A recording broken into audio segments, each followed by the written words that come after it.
مشکل فقط نماز جمعه خواندن نماز جمعه در مسجد جامع موقتا یعنی خودداری شده است موقتا. В столице Таджикистана Душанбе, начиная с 4 марта, закрыты все мечети для совершения коллективных молитв. Допускается лишь совершение джаназа намаза. Такое решение было принято 3 марта на собрании Совета улемов страны в связи с опасностью возникновения эпидемии коронавируса. Соответствующее обращение опубликовано на сайте Исламского центра Таджикистана. В целях предотвращения заражения и распространения вируса среди жителей страны принято решение временно отказаться от совершения коллективных молитв, кроме как совершения джаназа, говорится в обращении.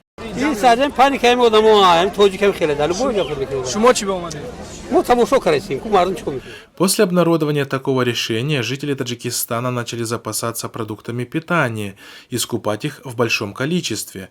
В таджикском сегменте соцсетей опубликованы соответствующие видеозаписи, которые свидетельствуют о распространении панических настроений среди населения.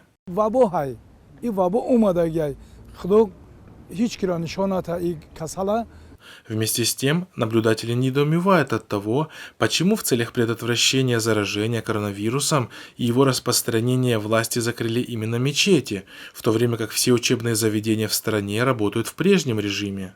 Ранее Афшин Муким, пресс-секретарь Комитета по делам религии, сообщил Азия Плюс, что, вероятно, в ближайшие дни во всех мечетях страны будет объявлена временная карантинная ситуация.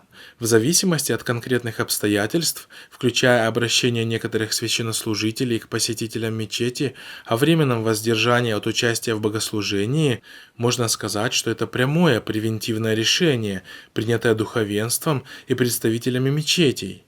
Решение было принято с учетом существующей ситуации и рекомендаций Исламского центра Таджикистана, сказал Афшин Муким. تصمیمی که امروز شورای علما مرکز اسلامی جمهوری تاجیکستان درباره خودداری کردن از خواندن